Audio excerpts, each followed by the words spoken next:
Assalamualaikum warahmatullahi wabarakatuh. Alhamdulillahirabbil alamin. Wa bihi nasta'inu ala umurid dunya waddin. Assalatu wassalamu ala asyrafil anbiya'i wal mursalin nabiyina Muhammadin wa ala alihi wa sahbihi ajma'in, amma ba'd. Kita lanjutkan bab ke-22 dari Kitabul Libas wa Zinah, yaitu babun fi ibahatil istilqa wa wad'i ihdar rijlain 'alal ukhra. Bab tentang bolehnya istilqa. Istilqa itu tidur-tiduran begini, telentang gini. Nah, istilqa. Kemudian wa wad'i ihdar rijlain 'alal ukhra, dan meletakkan salah satu dari dua kaki di atas kaki yang lain. Nah, baik, kita lihat dulu hadisnya. Hadis Abdullah ibni Zaid. Hadis yang berasal dari Abdullah bin Zaid, annahu ra'a Rasulullah, bahwa dia melihat Rasulullah SAW mustalqiyan fil masjid. Nabi istilqa di masjid, wadi'an ihdari jelai.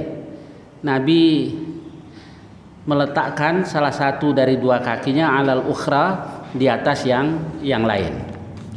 Baik, sekarang tanpa hadis ini pun ya berarti boleh gitu. Karena al aslu fil asya al ibahah. Hukum asal dari segala sesuatu, yakni yang bukan urusan ibadah, al asya itu adalah al ibahah, boleh, kecuali kalau ada larangannya. Tapi kenapa ya disebut dari sini? Ya, sebab ada hadis lain yang melarang kita misalnya duduk dalam posisi tertentu. Nah, contohnya di riwayat Muslim tuh Nabi Shallallahu Alaihi Wasallam, Jabir katakan bahwa anna Rasulullah Shallallahu Alaihi Wasallam naha ayyakular rajul bishimali. Nabi melarang seseorang makan dengan tangan kirinya. Awyam shifi na'lin wahidah, atau berjalan di atas satu sendal. Ini sudah kita bahas pada kajian yang lalu. Wa ayyastamilas samma. Nah, ini wa ayyahtabiya fi thawbin wahid kasifan an farji. Dan dilarang seorang ihtiba. Nih salah satu contohnya ihtiba tuh nih apa nih, duduk begini tapi fi thawbin wahid, dia pakai satu baju. Kenapa? Kasifan an farji, dia membuka kemaluannya. Jadi kalau zaman dulu kan jarang ya, maaf, orang pakai celana dalam, ini pakai kadang sehelai saja gitu, atau dua helai. Nah, yang pakai satu pakaian ini dilarang oleh Rasul duduk begini, karena nanti kemaluannya kelihatan gitu. Nah, kemudian di hadis yang keberapa tadi disebutkan tentang istilqa tadi. Kalau begini mah boleh gitu, kalau begini enggak. Nah, itu yang pernah dilakukan oleh Rasulullah SAW. Nah, yang begini tadi dilarang, kenapa? Pakai satu baju, karena kelihatan kemaluannya. Oke. Sekarang mungkin orang nggak lakukan seperti itulah, nggak ada orang pakai baju cuma sehelai. Tapi kadang-kadang ngikuti mode anak-anak muda ya, pakai celana. Nih kalau buat rukuk, buat sujud kelihatan ini. Kan mesti ditutup nih waktu apa? Sholat terutama. Nah, kemudian kaosnya cingkrang lagi. Jadi begitu rukuk, sujud kelihatan. Apa masih ada ya yang nggak ada ya? Nah, ini kalau di Masjid Taqwa sana disiapkan kayak rompi panjang gitu. Jadi buat apa, yang pakai Nabi itu suruh tutup. Ini ya, kadang-kadang karena mengikuti mode sampai tidak mempertimbangkan menutup aurat atau membuka aurat. Baik, saya lanjutkan bab berikutnya. Babun nahyi anit taza'fur lirrijal. Bab tentang larangan pakai za'faron buat lelaki. Jadi dicelup pakaiannya dengan za'faron. Kalau za'faron itu warnanya kuning dan untuk wangian juga. Nah, kita lihat hadisnya. Hadis Anas qol nahan Nabi sallallahu alaihi wasallam ayyata za'farar rajul. Rasul melarang seorang lelaki pakai za'faron. Lalu bagaimana dengan hadis Abdurrahman bin Auf yang waktu datang ke Madinah? Jadi dulu kaum muhajirin itu oleh Rasulullah dipersaudarakan dengan kaum Ansor. Cara mempersaudarakannya ta'akhau fillah akhawain. Bersaudaralah dalam agama Allah itu dua saudara. Lalu setiap sahabat Ansor mengangkat seorang muhajir sebagai saudara. Kalau sudah diangkat jadi saudara, ada yang dipinjami kebunnya, pohon kormanya, ambil, manfaatkan. Ada yang termasuk Rasul. Siapa yang kasih Rasul? Ummu Sulaim, ibunda dari Anas bin Malik. Lalu oleh Rasul pohon-pohon kurma tadi dipinjamkan lagi ke Ummu Aiman yang dulu mengasuh Rasulullah Sallallahu Alaihi Wasallam. Nah, begitu habis perang Khaybar, kan Nabi bagi-bagi deh tuh. Nah, dikembalikan lagi pinjaman-pinjaman tadi. Kebun korma atau pohon korma yang dipinjamkan dikembalikan. Nah, Ummu Sulaim juga minta dari Ummu Aiman, nggak bisa kamu udah dikasih. Dan Rasul ini bukan pemberian tetapi pinjaman dan dikembalikan lagi. Lalu ada yang dikasih binatang ternak yang bisa diperah susunya dipinjamkan. Jadi sudah kayak saudara benar-benar. Bahkan dulu sebelum turun ayat tentang waris, kalau si Ansor ini meninggal, muhajir ini dapat warisan. Baik, nah sekarang tentang Abdurrahman bin Auf. Oleh saudaranya ditawari, saya punya 3 istri. Kalau mau saya ceraikan salah satu. Nanti kalau iddahnya sudah selesai kamu nikah dengannya. Tuh sampai segitu baiknya ya. Nah, tapi dia nolak, enggak. Tunjukkan saja saya pasar, kan dia pandai berdagang. Nah, enggak lama kemudian yang lain keadaannya masih seperti itu, dia tak tahu di bajunya ada bekas za'faron tadi. Apa itu? Wahai Abdurrahman, kata Rasul, saya sudah nikah ya Rasul. Nikah memang dengan apa maharnya? Ya emas maharnya sebesar biji-bijian kayak biji korma. Jadi dia sudah bisa nikah. Yang lain masih susah karena dia pinter dagang, dia sudah nikah. Nah di situ kenapa Rasul bertanya? Karena ada bekas za'faron.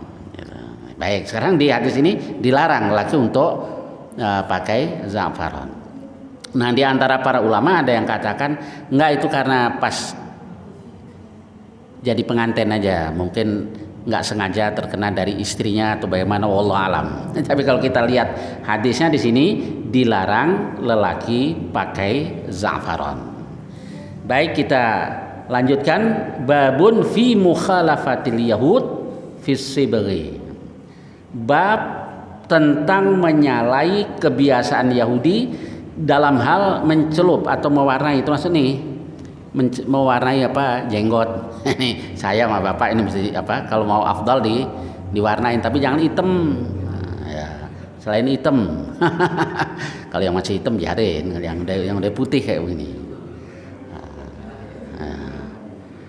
Kadang-kadang kita nih aja ya lihat orang jenggotnya diwarnain kuning, warna ini, kelompok tertentu. Enggak kelompok-kelompokan.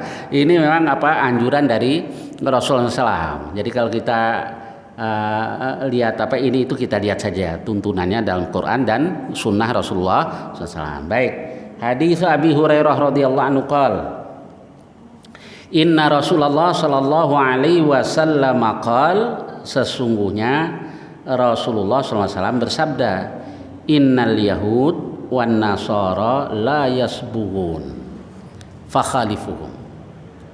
Sesungguhnya Yahudi dan Nasrani tidak mau mewarnai ini, maka salahi kebiasaan mereka.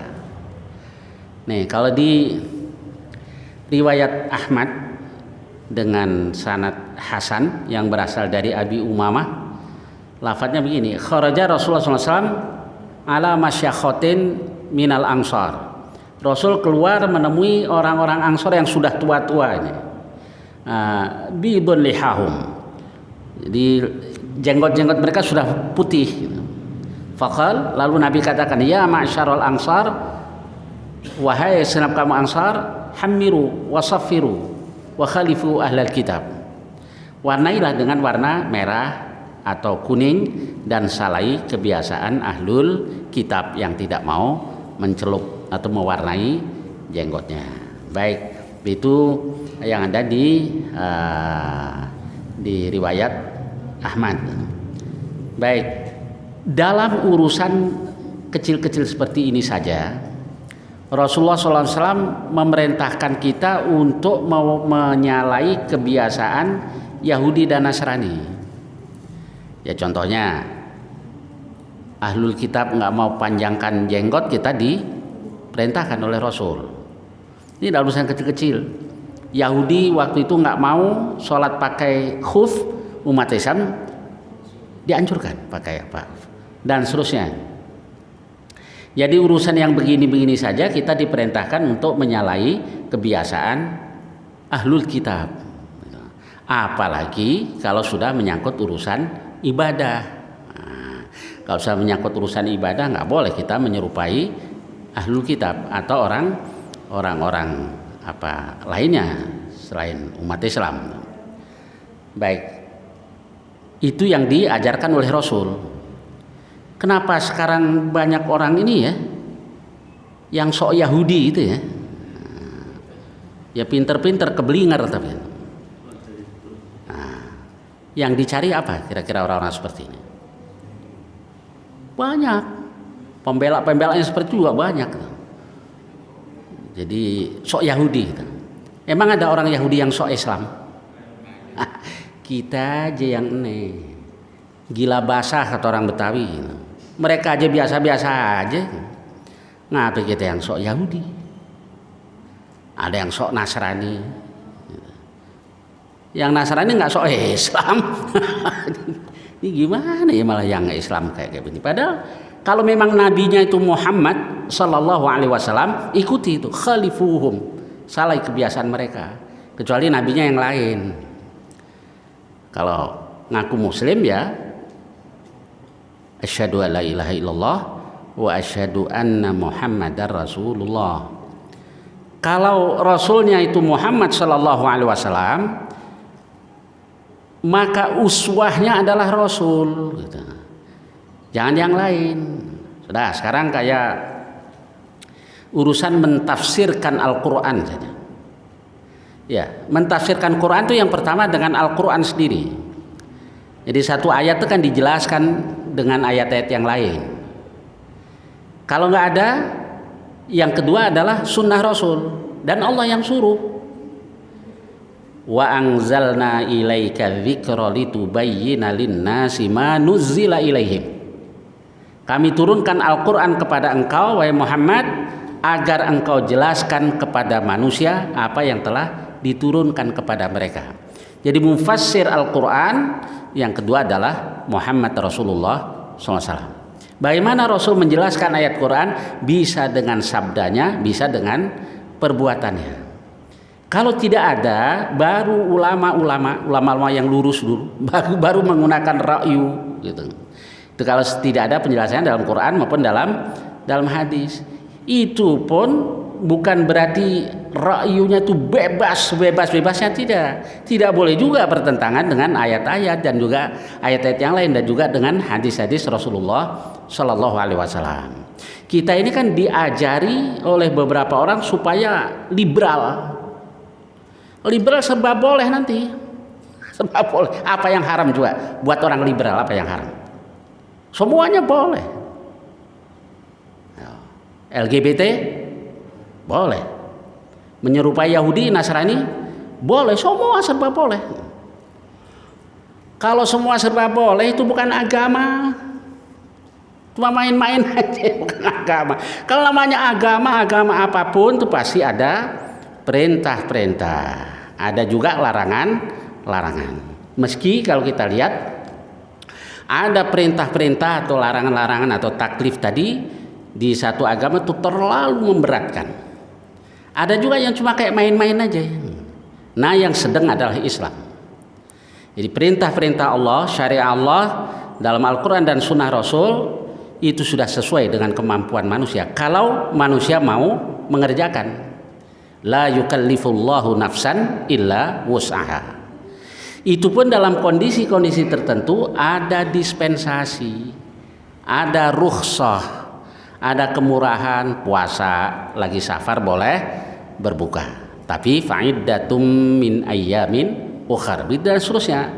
Ya, nah, kemudian namanya agama ya begitulah, pasti ada perintah larangan. Kok kita diajak ke ini ya, untuk ke pemahaman yang serba boleh atau serba relatif, jadi nggak ada yang qat'i. Nah, ini pasti yang seperti ini bertentangan dengan kitab Allah, bertentangan dengan sunnah Rasulullah SAW. Memang berpegang pada kitab Allah dan sunnah Rasul di akhir zaman tuh makin berat, godaannya lebih banyak. Nah kita harus kuat lah, harus kuat. Jadi biar orang mau ngomong apa kek, tapi kalau bertentangan dengan kitab Allah dan sunnah Rasul, jangan dengarkan. Orang mengajak ke neraka, Quran dan sunnah mengajak kita ke surga Allah Subhanahu wa Ta'ala. Baik, saya lanjutkan. Jadi apa urusan kecil-kecil saja kita suruh beda ya. Apa yang urusan ibadah mau nyamain Yahudi nyamain Nasrani, pengen dikasih duit sama Israel. Ya iya, memang sebetulnya begitu. Orang-orang yang sok Yahudi itu ke sana dan diam-diam memang semuanya ada kedekatan dengan Israel, dengan Yahudi. Lihat sudah tokoh-tokoh yang sok Yahudi ujung-ujungnya memang dekat sama Yahudi. Ya, dan kita insya Allah tahu semua lah Pak. Ada yang terang-terangan kedekatannya dengan mereka, ada juga yang diam-diam ternyata dekat dengan Yahudi. Tetap nggak rebok Yahudi itu. Walan tardo angkel Yahudu walan Nasara hatta tattabi'a millatahum. Kalau ikut milah mereka baru rebok, baru puas itu. Baik, kita lanjutkan. Babun la tadkhulul malaikatu baitan fihi kalbun wala surah. Bab para malaikat tidak masuk rumah yang di dalamnya ada anjing dan juga ada surah. Ada surah, patung atau gambar. Patung atau gambar. Baik, kalau waktunya mati, gimana malaikat nyabutnya? Nah, maka di sini umumnya para ulama artikan malaikat yang dimaksud adalah malaikatur rahmah. Para malaikat rahmah tidak masuk rumah yang di dalamnya ada anjing. Dulu sudah kita bahas waktu mengkaji Riyadhus Shalihin tentang memelihara anjing. Jadi dilarang kita pelihara anjing kecuali 3 saja. Menjaga ternak berarti bukan di rumah, jaga ternak di kandang, kemudian jaga tanaman, lalu berburu. Selain itu dilarang. Dilarang. Bahkan hadisnya juga sahih, yang piara tanpa tujuan tadi setiap hari pahalanya dikurangi 1 qirat. Ayo mau. Nah, ada juga yang ngeyel kan, mau apa salahnya, kasihan sama binatang. Iya boleh kasihan, tapi piara, ini masalahnya yang dilarang. Dan sekali lagi, nabinya Muhammad apa siapa ini? Kalau nabinya Muhammad SAW ya patuhi gitu. Kecuali nabinya lain itu bikin nabi sendiri gitu. Tapi jangan ngaku Islam. Ada orang nentang sunnah Rasul tapi tetap ngaku sebagai seorang Muslim. Dulu banyak di zaman Nabi munafik yang kayak begini. Jadi ngaku Muslim tapi nggak mau ikut sunnah Rasulullah SAW. Suka ngejek Rasul, ngejek orang beriman, itu munafik. Dan sekarang banyak munafik kayak begini. Tapi nggak mau ngaku ini ya, keluar dari Islam ya. Kalau ya jelas-jelas kalau memang nggak senang sama Islam keluar silakan. Kalau di ngaku sebagai seorang Muslim ngeribetin. ngeribetin, ngerecokin dakwah Islam, ngerecokin dakwah Islam. Dulu banyak di zaman Nabi. Pembesarnya diantaranya adalah Abdullah bin Ubay bin Salul. Baik, kita lanjutkan hadisnya. Hadis Abi Talhah radhiyallahu anhu qala sami'tu Rasulullah sallallahu alaihi wasallam yaqul la tadkhulul malaikatu baitan fihi kalbun wala suratun wala tamathil. Para malaikat, yakni para malaikat rahmah, tidak masuk rumah yang di dalamnya ada anjing. Wala suratun, tidak juga surah, gambar atau patung. Wala tamathil, wala suratu tamathil, tidak juga gambar patung-patung. Nah, baik, saya lanjutkan dulu, nanti kita bahas. Kemudian yang berikutnya. Hadits Abi Talhah an Busri bin Sa'id haddatsahu anna Zaid bin Khalid al-Juhani radhiyallahu an. Zaid bin Khalid al-Juhani ini sahabat masyhur lah ini. Sahabat Rasulullah SAW. Haddatsah, bercerita dengannya. Jadi yang mengatakan ini Busr bin Sa'id. Dia katakan bahwa Zaid bin Khalid al-Juhani pernah ceritakan hadis kepadanya. Wa ma'a Busri bin Sa'id, dan waktu itu bersama Busr bin Sa'id ada Ubaidullah al-Khawlani. Kana fi hijri Maimunah, dia di bawah asuhan Maimunah radhiyallahu anha, zaujin Nabi SAW. Haddatsahuma Zaid bin Khalid. Nah, dua orang ini Busr bin Sa'id dan Ubaidullah al-Khawlani diceritakan kepadanya oleh Zaid bin Khalid. Anna Abu Talhah haddatsa, bahwa Abu Talhah menceritakan hadis padanya, anna Nabi sallallahu alaihi wasallam qala, bahwa Rasul bersabda, la tadkhulul malaikatu baitan fihi surah. Para malaikat tidak masuk rumah yang di dalamnya ada gambarnya, yakni gambar makhluk hidup maksudnya. Qala Busr yang tadi dikasih tahu oleh Zaid bin Khalid al-Juhani, dia katakan famarido Zaid. Nah, Zaid yang tadi menceritakan hadis saya dengar dari Abu Talhah bahwa Nabi bersabda, yang ceritakan Zaid bin Khalid. Dia sakit. Faudna, kami pun menjenguknya. Fa idza nahnu fi baitihi bisitrin fi tasawir. Tiba-tiba di rumahnya ada tirai yang di situ ada gambar-gambarnya.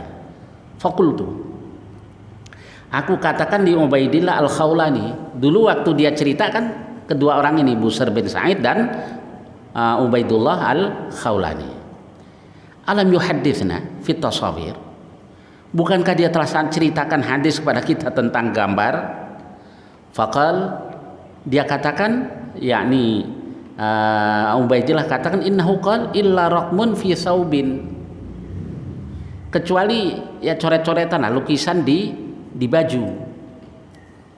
Ala sami'ta, apa kamu enggak dengar waktu itu gitu? Tempo hari dia katakan begitu. Qultulah, aku katakan tidak. Qal bala qad dzakara, iya dia sudah menerangkan itu. Jadi pengecualiannya nih, kita lanjutkan dulu. Hadits Aisyah radhiyallahu anha qalat, hadis Aisyah radhiyallahu anha, dia katakan qadima Rasulullah SAW min safar, Rasul datang dari safar.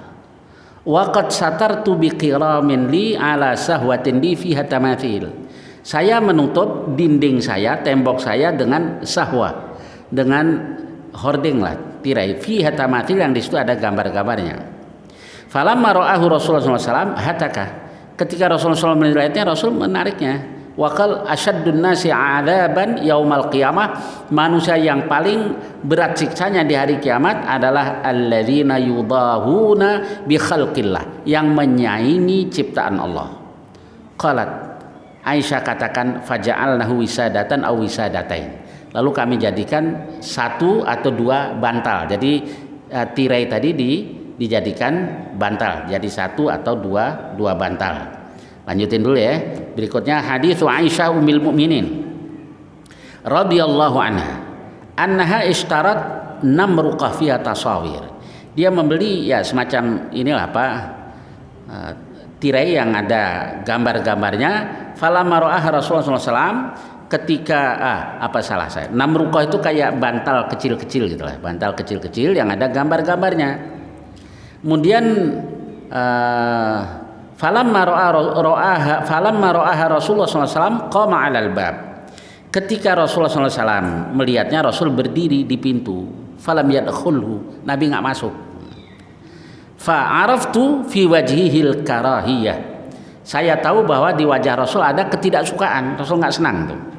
Fakultu ya Rasulullah, aku katakan wahai Rasulullah, atubu ilallah wa ila rasulihi sallallahu alaihi wasallam, saya bertaubat pada Allah dan pada Rasulullah sallallahu alaihi wasallam. Madza aznabtu, saya dosa apa ini? Faqala Rasulullah sallallahu alaihi wasallam, ma balu hadhihi numruqah, kenapa ini bantal-bantal ini? Qultu ishtaraituha laka, saya membelinya buat engkau ya Rasul, litaq'uda 'alaiha wa tawassadaha, supaya engkau bisa duduk padanya dan jadikan sebagai bantal. Faqala Rasulullah SAW, lalu Rasul katakan, inna ashaba hadhihi suwar yaumal qiyamah yu'adzabun, sesungguhnya pemilik gambar-gambar ini di hari kiamat akan disiksa. Fayuqalu lahum, lalu dikatakan kepada mereka, ahyu ma khalaqtum, hidupkan apa yang telah kamu ciptakan. Waqal, dan Nabi katakan, innal baita alladzi fihi suwar la tadkhuluhul malaikah, rumah yang di dalamnya ada gambar-gambar, ini makhluk hidup, malaikat tidak memasukinya. Saya lanjutkan berikutnya, hadits Ibnu Umar radhiyallahu anhu. Anna Rasulullah sallallahu alaihi wasallam qala, innal ladzina yasna'una hadhihi suwar, sesungguhnya orang yang membuat gambar-gambar ini, yu'adzabun yaumal qiyamah, yuqalu lahum, akan dikatakan kepada mereka, ahyu ma khalaqtum, hidupkan yang telah kamu ciptakan ini. Berikutnya hadits Abdullah ibni Mas'ud qala, sami'tu an-nabiy sallallahu alaihi wasallam yaqul, inna ashaddan nasi 'adzaban indallah yaumal qiyamah al-musawwirun, sesungguhnya manusia yang paling sedih, paling pedih siksanya di hari kiamat, al-musawwirun, tukang gambar makhluk hidup atau patung-patung. Lanjutkan dulu. Kemudian gimana dong? Kan profesi saya sebagai pemahat, kang bikin patung atau pelukis dan seterusnya. Pernah terjadi juga seperti itu di zaman sahabat radhiyallahu anhu. Nih, hadis Ibnu Abbas. Hadis Ibnu Abbas radhiyallahu anhu. An Sa'id bin Abil Hasan qala, kuntu 'inda Ibnu Abbas. Sa'id bin Abil Hasan ini katakan, saya ada di tempat Ibnu Abbas. Il atahu rajul, tiba-tiba seseorang datang kepadanya, faqal ya Aba Abbas, inni insanun innama ma'isyati min son'ati yadi. Wahai Abu Abbas, Ibnu Abbas itu anaknya juga Abbas, disebut Abu Abbas. Saya manusia yang pencaharianku, penghidupanku dari keahlian tanganku. Wa inni asna'u hadhi tasawir, dan saya bikin gambar-gambar atau patung-patung ini. Apa kata Ibnu Abbas? La uhadditsuka illa ma sami'tu Rasulullah SAW yaqul, saya tidak akan sampaikan hadis pada engkau kecuali yang aku dengar dari Rasulullah SAW. Sami'tu yaqul, aku dengar Rasul bersabda, man sawwara suratan fa innallaha mu'adzibuh, barang siapa membuat gambar atau patung, maka Allah akan menyiksanya. Hatta yang fukha fiha ruh, hingga dia tiupkan roh padanya. Walaysa binafikhin fiha abadan, dan selamanya dia tidak akan bisa meniupkan roh padanya. Farajar rajulu rabwatan syadidahan wasfarra wajhuh, orang itu kagetlah, terperanjat, dan wajahnya menguning, yakni pucat. Faqad, Ibnu Abbas katakan, waihak. Apa ya, kok ada sering waihak? Waihak itu celaka, tapi litarahum, untuk menunjukkan kasih sayang. Jadi beda dengan wailak. Wailak celaka loh gitu. Kalau waihak, ya Allah kesian loh gitu. Mungkin begitu kali ya kalau bahasa kita. Waihak, in abaita illa antasna, kalau engkau tidak mau tinggalkan kecuali pekerjaanmu itu, fa'alaika bihadzal syajar, maka lukis saja nih pohon ini. Kulli syai'in laisa fihi ruh, segala sesuatu yang tidak ada rohnya.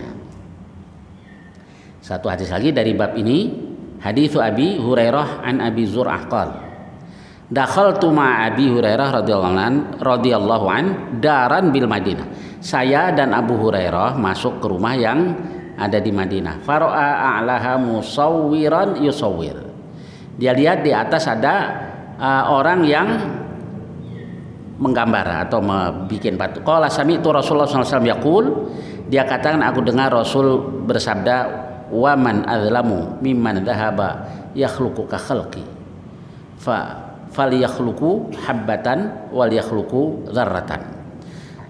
Tidak ada orang yang lebih zalim dibanding dengan orang yang membuat ciptaan seperti ciptaan Allah. Ya kalau mau bikin juga bikinlah apa habbah atau dzarrah dan falyakhluqu habbatan wal yakhluqu dzarratan. Ayo kalau bisa buatlah habbah biji-bijian wal yakhluqu dzarrah. Dzarrah juga ini kan jenis biji-bijian. Ayo bikin itu saja kalau bisa. Jadi waman adzlamu mimman dhahaba yakhluqu ka khalqai. Siapa tidak ada yang lebih zalim kecuali orang yang pergi dengan membawa ciptaan seperti ciptaanku gitu. Ciptaan Allah. Fal yakhluqu, hendaklah dia menciptakan biji-bijian kayak gandum atau zarrah kayak dan seterusnya lah. Baik, sekarang hadisnya tadi macam-macam ya, ada beberapa hadis. Bagaimana para ulama menarik kesimpulan dari hadis-hadis tadi? Nah, itu ada perbedaan pendapat di antara para ulama. Ada yang pertama yang mengharamkan lukisan tadi semuanya.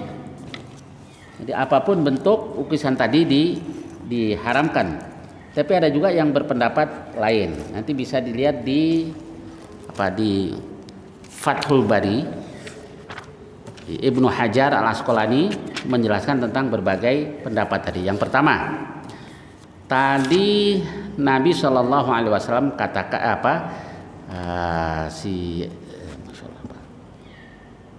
Ubaidullah Zaid bin Khalid, sahabat Zaid bin Khalid al-Juhani katakan illa kecuali rakmun fi saubin, lukisan yang ada di baju. Nah, dari sini maka sebagian berpendapat pengecualiannya yang ini. Tapi ada juga yang secara umum pokoknya nggak boleh. Kemudian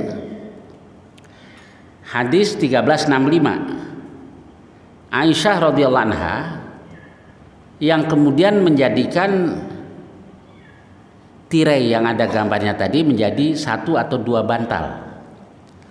Lalu sebagian berpendapat bahwa yang dilarang berarti yang digantung, yang dipajang gitu. Tapi kalau kayak bantal atau yang bukan, maksudnya kosetan gitu pokoknya yang ini yang dianggap nggak dibikin mewah gitu. Nah, ini dibolehkan. Baik, karena di situ Aisyah katakan saya jadikan 1 atau 2 bantal. Bikin lap lah, itu nggak apa-apa. Kemudian yang ketiga, ada juga yang berpendapat bahwa yang dilarang itu kalau utuh, kalau kaki doang enggak. Dari mana menarik kesimpulan itu? Karena tadi Nabi katakan asyaddun nasi adzaban yaumal qiyamah alladzina yudahuna bi khalqillah. Nah, kalau segini doang kan bukan makhluk hidup kan? Tangan doang, kaki doang, atau punggung doang, segini doang gitu ya. Ini dibolehkan. Jadi selagi ada banyak pendapat di antara para ulama tadi. Nah, bagaimana dalam kita mensikapi hal seperti ini? Begini, Kalau nggak penting banget sekalipun yang buat kosetan, buat ini, udah jangan dah. Nah, beli kosetan yang nggak ada gambar makhluk hidupnya, nggak apa-apa kan? Masa kosetan juga mesti ada foto kita di situ, nggak juga kan ya? Jadi saya nggak ada gambar itu lebih selamat karena tadi Nabi katakan bahwa malaikat tidak masuk rumah yang di dalamnya ada surah dan juga ada anjing. Nah, sekarang contohnya anjing tadi. Kalau di Sahih Muslim, Nabi Shallallahu Alaihi Wasallam pernah nunggu Jibril, kan janjian sama Jibril. Oh nggak datang. Kalau Rasul janjian sama Jibril ya, Jibril mau datang. Baik, itu hadis yang diriwayatkan oleh Muslim dari Aisyah, annaha qalat, wa'ada Rasulullah SAW Jibril alaihissalam.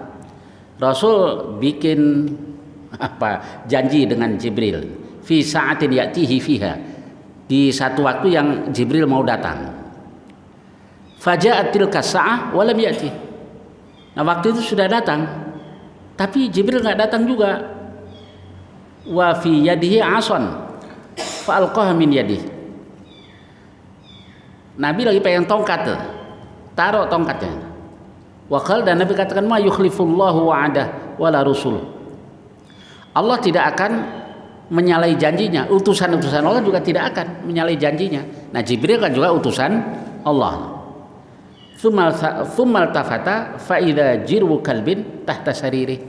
Nabi noleh, nggak taunya ada anjing keluar lari dari tempat tidurnya.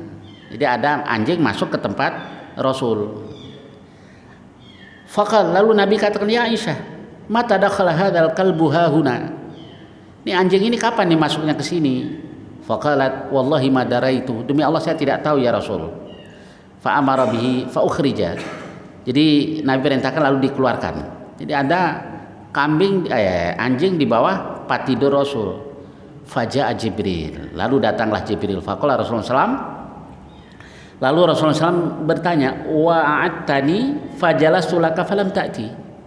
Kamu kan bikin janji dengan aku, saya duduk tapi engkau tidak datang juga. Faqal, Jibril katakan, mana'ani al-kalbu alladhi kana fi baitik. Yang menghalangiku adalah anjing yang ada di rumahmu. Inna la nadkhulu baitan fihi kalbun wala surah. Sungguh kami tidak masuk rumah yang di dalamnya ada anjing, tidak juga ada surah bisa gambar makhluk hidup atau patung. Jadi yang 2 dimensi atau 3 dimensi sama saja. Baik, saya kira hadisnya sampai di sini. Silahkan barangkali ada pertanyaan-pertanyaan tentang hadis-hadis tadi atau lainnya yang saya bisa. Tafadhol. Silakan. Bagaimana dengan rumah? Ya rata-rata mungkin di rumah itu ada suami istri yang Ya. fotonya di rumahnya itu masuk gimana? Jangan dipajang, udah disimpan aja di ini. Ya. Nah kan tadi Nabi larang kan ada kiram. Memang ada yang berpendapat begini, tapi pendapat aja. Kenapa tirai tadi ditarik oleh Rasul? Oh karena ada gambar-gambarnya. Yang satu katakan enggak, karena mengganggu sholat Rasul. Tapi kalau kita lihat hadisnya yang lain tadi kan jelas kan. Nah, bahwa orangnya bikin gambar-gambar tadi dan seterusnya. Nah, kemudian Aisyah jadikan dia sebagai 1 atau 2 bantal tadi. Saya simpen aja deh.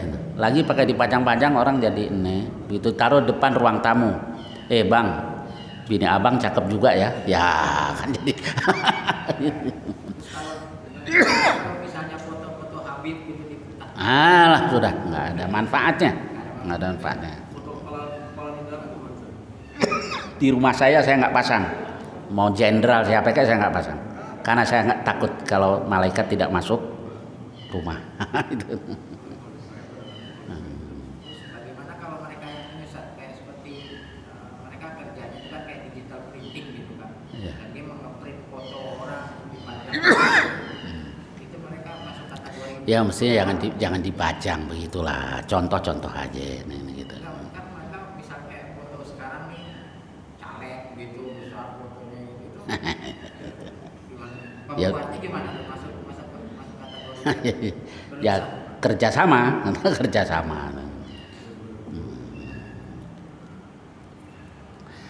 Ya, silakan.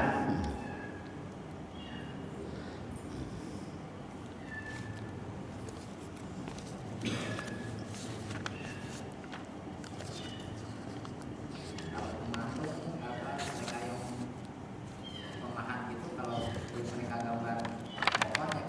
Nggak apa-apa, asal jangan makhluk hidup. Jadi hadis-hadisnya sangat jelas sebetulnya. Cuma ada yang berpendapat begini begitu. Nah, kita ikuti aja seperti yang tadi di hadis-hadis tadi.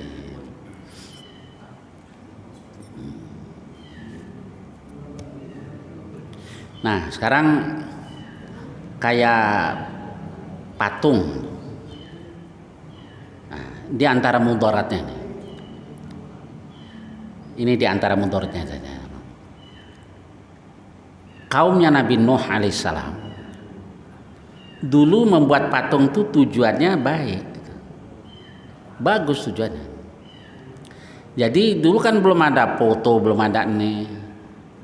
Yang dibikin patung itu orang-orang solih. Nah, kemudian tujuannya buat mengingatkan mereka, buat monumen. Jadi kalau ngelihat patung tadi inget syekhnya, inget nih. Jadi bangkit semangat ibadahnya. Tujuannya begitu.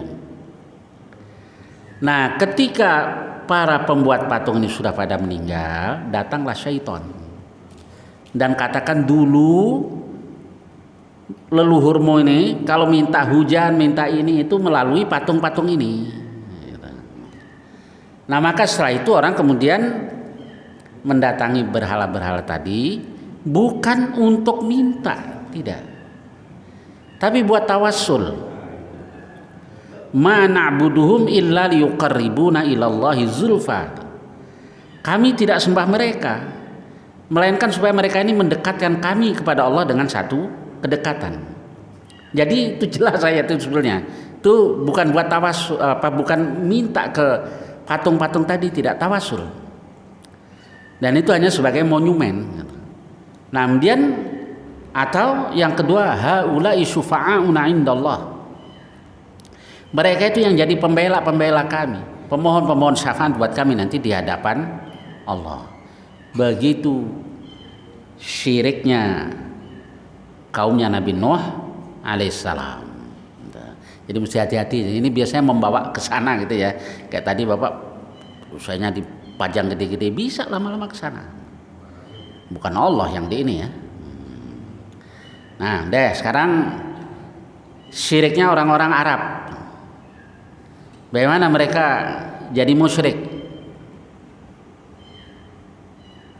Amr bin Luhai dia lagi baca talbiyah gitu. Labbaik la syarika lak, labbaik. Iblis ada di sampingnya. Kata iblis, illa syarikun huwalak, kecuali yang jadi sekutumu. Dia kaget, mahada, apa ini? Ditimpalin lagi sama iblis. Tamlikuhu wa ma malak, dia mah menguasai sekutu tadi, kalau dia mah tidak menguasai Allah. Wa ma malak, keder dia. Iya juga ya, maha kuasa kan tetap Allah. Jadi tidak ada sekutu bagi Allah kecuali sekutu Allah. Nah, yang dia musyrik kan ya. Dan Allah menguasai dia. Enggak, yang berkuasa tetap Allah. Itulah selanjutnya syirik, cara talbiyahnya orang-orang Arab, dan syirik mereka seperti itu. Maka kalau ditanya siapa yang kasih rezeki, Allah, siapa yang menghidupkan, Allah, dan seterusnya. Tapi giliran ibadah, nah, bertawasul kepada berhala-berhala tadi. Nah, ini di antara mudaratnya. Mudarat yang lain juga banyak lah. Tadi itu kalau istri kita waktu jadi pengantin ditaruh di situ, orang jadi ini di antara mudarat, cakep juga bini lo. Ya.